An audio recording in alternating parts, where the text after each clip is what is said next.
Revenge with Alara. My name is Margaret Collins. I'm 59 years old, a widow, and I live in a quiet neighborhood in Oregon. I've worked as an office manager at a law firm for nearly 2 decades. Raised 2 children, Emily, my daughter, who just turned 32, and Luke, my 29-year-old son, and spent most of my adult life making sure they never had to struggle the way I did. Last Tuesday, I received an email that changed everything. It was from Emily. No subject line, just her name sitting in my inbox. I smiled before opening it, thinking maybe it was a quick update or a sweet note before her big day we had just spoken about. Her wedding plans a few weeks ago. I had already contributed $30,000 to help her book the venue, secure a photographer, and reserve the florist she loved since college. But when I opened the email, the smile vanished. Mom. The email started. No, dear Mom. Just Mom, like a label. Emily explained that she, along with her fiancé Andrew, and his family, had finalized the guest list for the ceremony in Napa Valley. And after much thought, they decided it was best for me to watch the wedding via live stream, not in person. She added that Andrew's mother was particular about the guest count and wanted to keep things intimate. At the end, she included a line that felt like salt in an open wound. If you want to be a part of it, you can watch through the Google Meet link we've created. Should be just like being there. LOL. I stared at that screen for a long time. My coffee grew cold. My hands didn't tremble. I didn't cry. Something inside me quietly shifted, like the ground had cracked open, but I was still standing. I replied with just 4 words, sure. Enjoy your big day. No emotion, no argument, just a quiet withdrawal. And I knew deep down that those 4 words would echo louder than any scream. I didn't want to fight. I didn't want tears. I wanted clarity. I wanted the silence to speak for itself. I closed the laptop, finished my now cold coffee, and got ready for work. Like it was any other Tuesday. But it wasn't. That was the day I stopped pretending that my sacrifices meant anything to my daughter. That was the day everything began to change. The drive to the office that morning was quiet. Oregon's early spring air still held a chill, but I barely noticed. My mind kept circling the same question. How did we get here? I've spent 18 years working at Caldwell and Walker Law. It's not glamorous, but it's stable. And stability was what I needed after my husband died suddenly when the kids were still teenagers. I remember standing in front of our old washing machine, bills spread across the counter, trying to figure out how to pay for both groceries and Emily's upcoming college deposit. Back then, I didn't think twice about giving up my weekends. I took extra shifts, canceled vacations, skipped birthdays. I told myself there'd be time for me later. There never was. Every penny I saved went to Emily and Luke. When Emily changed majors twice and needed more credits, I paid. When she moved across the country for a short-lived job in New York, I covered her deposit and plane ticket.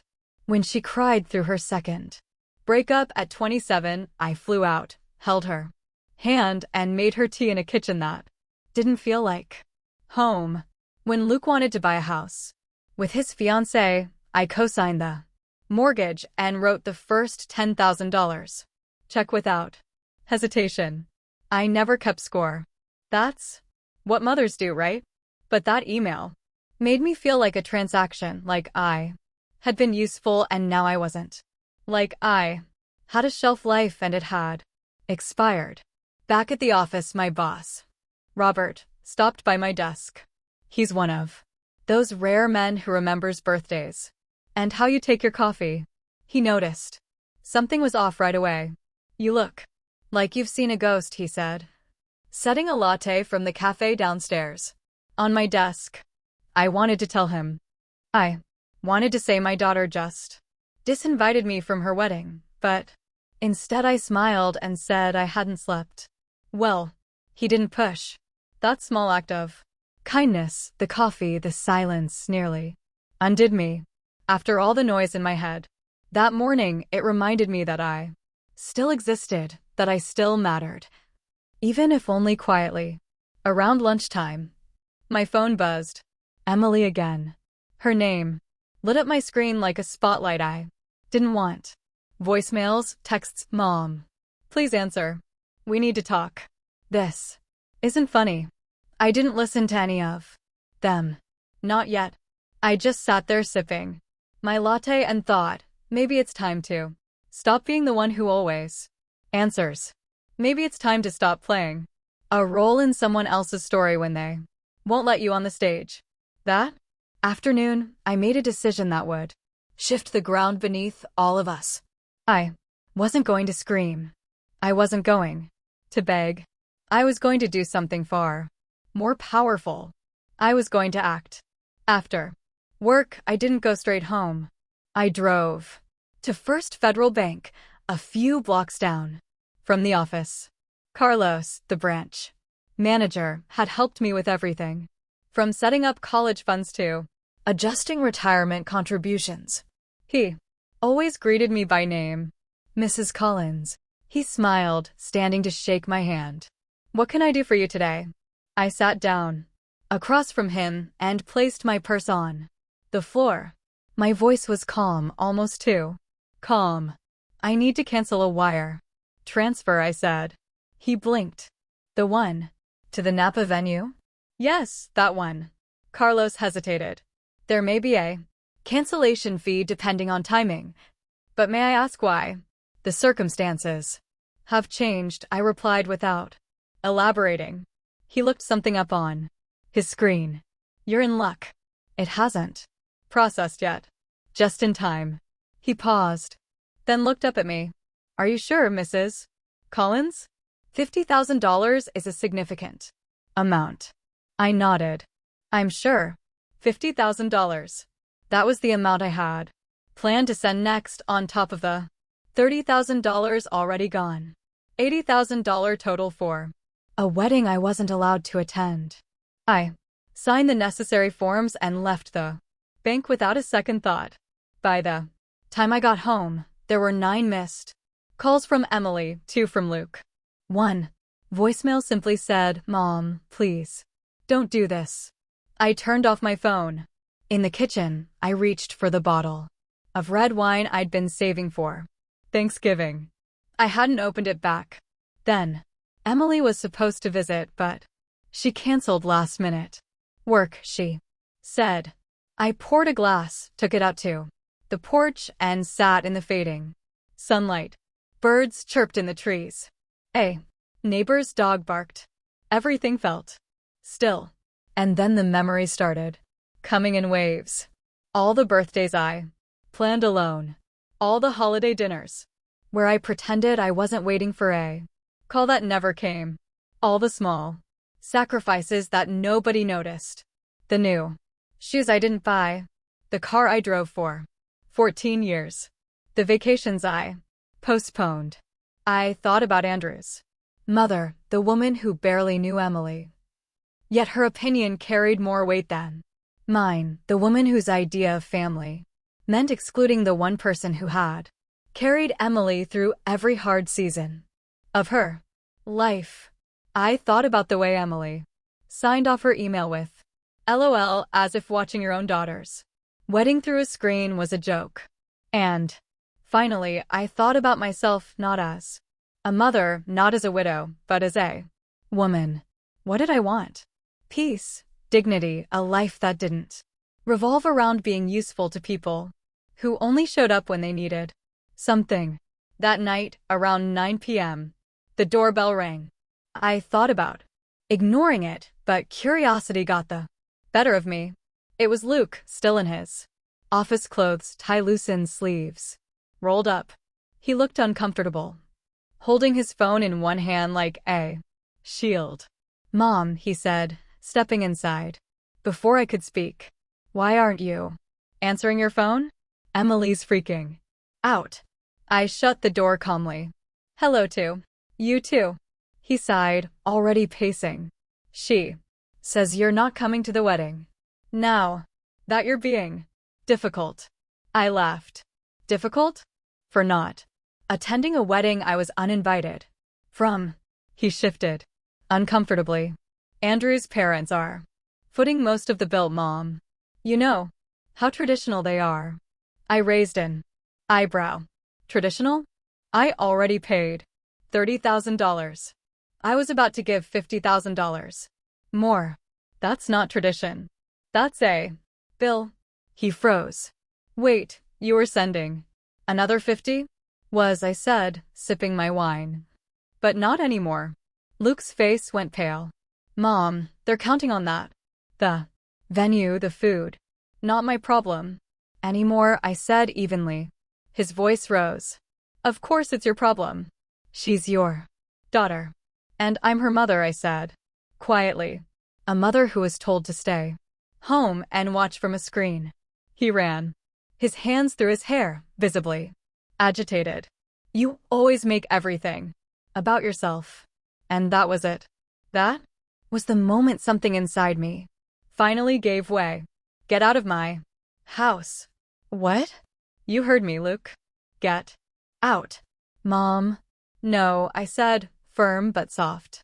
I've given everything I had and I'm done being the villain in a story I wrote. With love. Luke stood there for a second. Longer, then turned and walked out. The door clicked behind him quietly, but it felt louder than any slam. I stood in the middle of my living room, heart pounding, and realized something startling. I didn't feel guilty. I felt free. The next morning, I woke up to 43 missed calls and a string of frantic messages from Emily. They started with passive, aggressive guilt. Mom, we need to talk. Why are you doing this? This is childish. Then the tone shifted. The venue just called. The payment didn't go through. We're going to lose everything if we don't pay by tomorrow. Andrew's parents are furious. They said this proves they were right about you. At 3:24 a.m., she sent, I don't understand why you're doing this to me. I smiled into my coffee. Of course she didn't understand. Emily had grown up with my sacrifices woven so tightly into her life that she never stopped to question where the comfort came from, the security, the stability. She just assumed it would always be there, that I would always be there. But not this time. Later that morning, while I was reviewing contracts at my desk, an email popped up in my personal inbox. The subject line read, "Please don't ruin my wedding." I opened it without expectation. Mom, she wrote, I know you're upset about the live stream situation, but this is extreme. We've lost the venue deposit, and if we don't pay the remaining balance by end of day today, the caterer walks. Andrew's parents are beyond upset. They're saying this proves you can't be reasoned with. Please don't do this. We can talk about you attending the ceremony, but we need the funds first. There it was. They were willing to talk about letting me attend now that the money was gone. Not an apology, not a reflection, a negotiation. As if my presence at my own daughter's wedding could be bartered, bought, or sold depending on how generous I was feeling. I didn't respond. I closed the email and turned back to my work. Around noon, Robert stopped by my desk. Lunch, he offered. That new Italian place just opened. I almost declined, as I usually did, but something in me shifted. Maybe it was the clarity of the past 24 hours. Maybe I just needed to sit somewhere that didn't ask anything from me. So I nodded. I'd like that.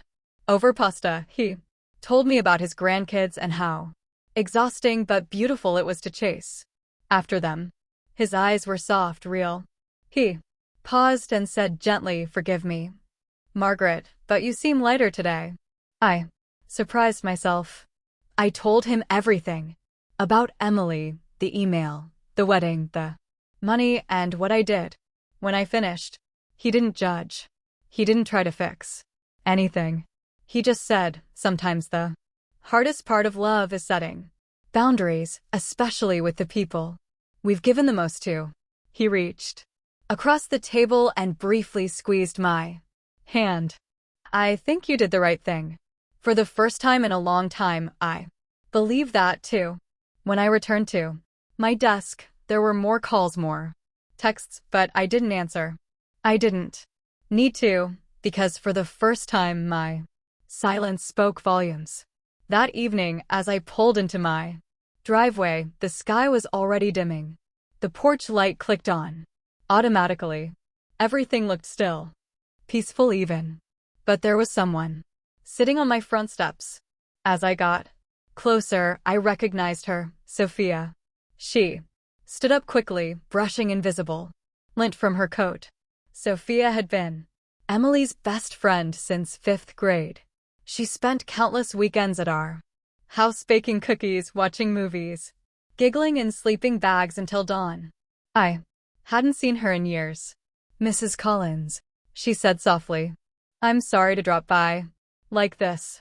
"It's fine," I replied, unlocking the door. "Would you like some tea?"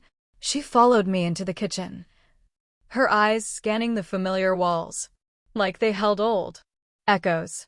I filled the kettle and waited. "Emily sent you?" I finally asked. She didn't answer right away. "She's a mess. They lost the venue. The florist dropped out. Andrew's parents are threatening to cancel the wedding." I said nothing, placing 2 mugs on the counter. "She's panicking," Sophia continued. "She knows she messed up. She just doesn't know how to fix it." "Is that why you're here?" I asked. "To fix it?" She shook her head. "No, I'm here to ask, is there anything she can say or do to change your mind?" I paused. Was there? Would an apology change the way it felt? To be excluded? To be used like a bank account? To be told you're not welcome unless your money is? I looked at Sophia, still young, still hopeful. "No," I said quietly. "There isn't." Her shoulders sagged. "Not even if she apologizes?"